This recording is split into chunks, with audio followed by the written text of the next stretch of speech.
Anda kembali di Apa Kabar Indonesia Siang, pemirsa. Dalam segmen One Hot Topic hari ini kita masih akan membahas mengenai kasus pembunuhan berantai yang dilakukan oleh Mbah Slamet Tohari di Banjarnegara, pemirsa. Setelah pihak kepolisian berhasil mengungkap kasus ini, pihak kepolisian juga telah mengungkap beberapa identitas dari korban-korban pembunuhan berantai yang dilakukan oleh Mbah Slamet Tohari. Nah, selain kasus, pemirsa, kasus pembunuhan berantai yang terjadi di Banjarnegara ini, ternyata di Indonesia, di tanah air, kasus pembunuhan berantai sebelumnya sudah sempat terjadi, pemirsa. Dan kita akan membahasnya lebih lanjut dalam segmen One Hot Topic hari ini.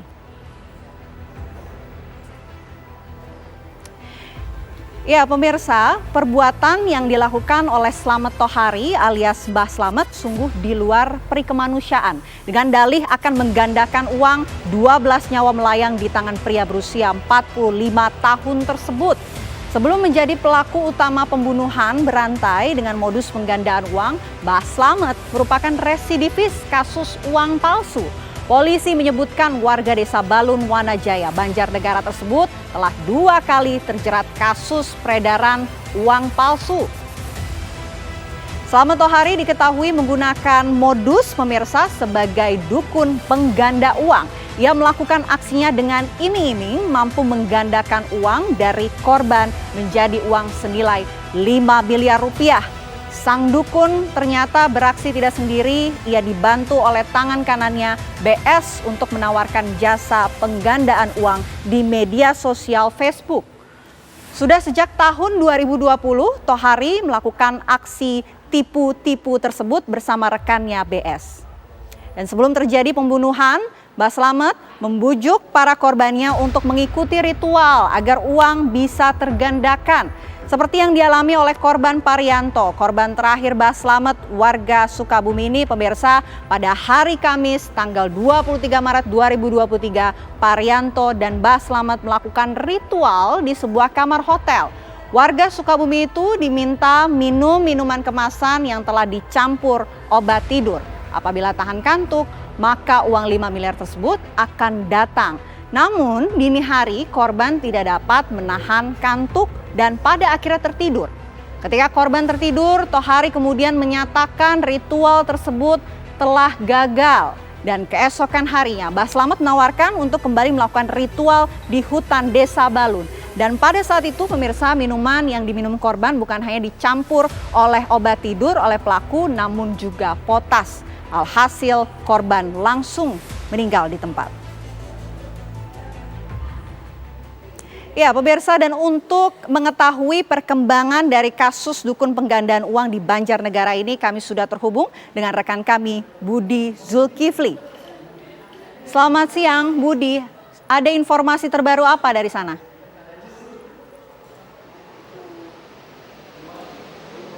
Baik, Vena Kintan, kabar terbaru siang ini dari Banjarnegara yang bisa kami bagi kepada Anda dan juga pemirsa TV One adalah sampai saat ini polisi masih terus berupaya melalui posko pengaduan yang mereka dirikan di Polres Banjarnegara untuk menggali informasi kepada masyarakat yang sampai saat ini apabila mereka merasa keluarganya hilang dan memiliki riwayat interaksi dengan Mbah Slamet ini diminta untuk bisa datang melaporkan ke posko pengaduan yang ada di Polres Banjarnegara ini. Itu kenapa harus dilakukan oleh Polres Banjarnegara bersama tim DVI dari Polda Jawa Tengah, karena kita ketahui dari 12 korban yang dibunuh oleh Mbah Slamet ini, hanya 3 jenazah yang sudah berhasil diketahui identitasnya, yaitu Parianto yang merupakan warga Sukabumi, kemudian 2 warga Lampung yang merupakan pasangan suami istri, yaitu Irsad dan Wahyu Triningsi, yang merupakan 2 korban yang ditemukan paling terakhir pada hari Selasa tanggal 4 April kemarin, yang dikuburkan dalam satu liang. Hanya 3 jenazah ini yang sudah berhasil diidentifikasi, sementara 9 jenazah lainnya polisi hanya bisa memaparkan ciri-ciri fisik yang mereka dapatkan dari hasil identifikasi jenazah. Namun mereka tidak mengetahui identitas dari 9 jenazah ini karena pelaku sendiri dalam hal ini Mbah Slamet ini dia dalam keterangannya selalu berubah-ubah, kemudian dia juga lupa dengan berapa jumlah korbannya maupun identitas nama-nama dari para korbannya.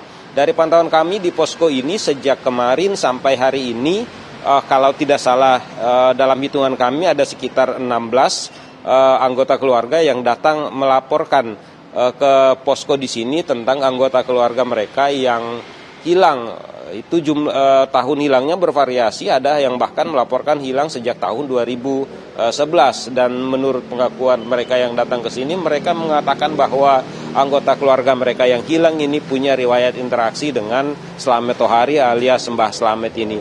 Kita ketahui sampai saat ini juga polisi masih terus mencoba mengembangkan kasus ini, baik itu dengan mencoba secara intensif melakukan pemeriksaan kepada Mbah Slamet agar dia bisa mengingat identitas pelakunya atau melakukan pengembangan terhadap jejaring BS yang melakukan pemasaran jasa Mbah Slamet ini lewat media sosial. Seperti itu yang bisa kami kabarkan siang ini dari Banjarnegara. Kembali ke Anda, Vena Kintan. Baik, terima kasih Budi Zulkifli melaporkan langsung dari Banjarnegara, Jawa Tengah. Ya, pemirsa, pembunuhan berantai yang dilakukan oleh Slamet Tohari bukan yang pertama kali di tanah air. Mungkin masih lekang diingatan pemirsa pada awal tahun 2023 lalu, publik digemparkan oleh rentetan pembunuhan yang dilakukan oleh Wawon Erawan alias Aki Banyu beserta komplotannya yaitu Dede Solehudin dan Solihin. Modusnya serupa, yaitu penipuan dengan mengaku memiliki kemampuan supranatural untuk memberikan kekayaan. Perbuatan keji para pelaku menewaskan 9 orang, termasuk para tenaga kerja wanita dan keluarga pelaku. Para korban dibunuh di 3 lokasi yang berbeda, yaitu Cianjur, Garut, dan juga Bekasi.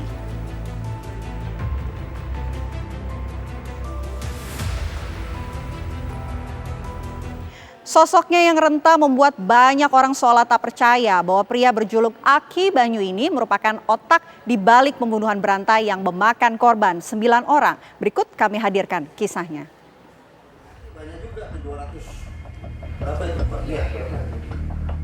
Sekilas penampilan Wawon Erawan alias Aki tak berbeda dengan pria paruh baya lainnya. Tubuhnya kurus dan garis kerutan di wajahnya terlihat jelas.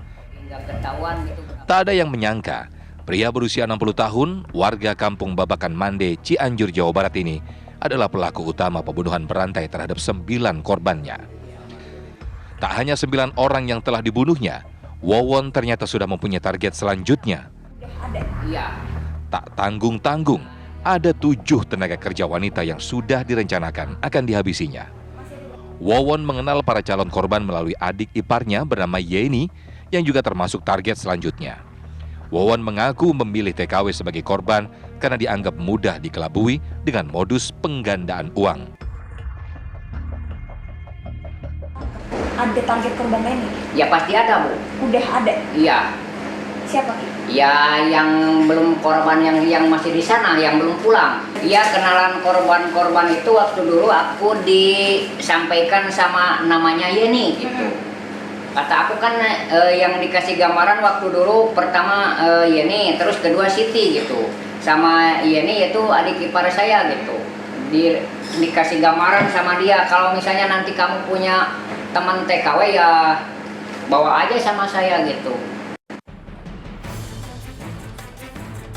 Sementara itu, kini nasib serupa dihadapi Solihin alias Duloh, yang kini mendekam di jeruji besi akibat perbuatannya yang keji. Ialah Algojo atau eksekutor dalam serangkaian pembunuhan berantai Wawon CS yang akhirnya diungkap Direktorat Reserse Kriminal Umum Polda Metro Jaya. Tergiur dengan iming-iming uang sebesar 500 juta rupiah, membawa Duloh ke dalam pusaran kasus pembunuhan berantai.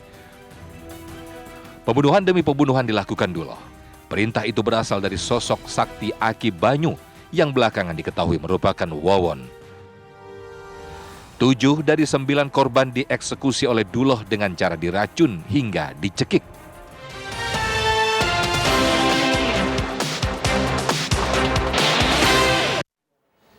Ya, usai jeda pemirsa, apa kabar Indonesia Siang masih akan kembali dengan dialog dengan menghadirkan narasumber yang sebelumnya sempat viral di media sosial karena disebut memiliki tas emas. Akan kami hadirkan sesaat lagi.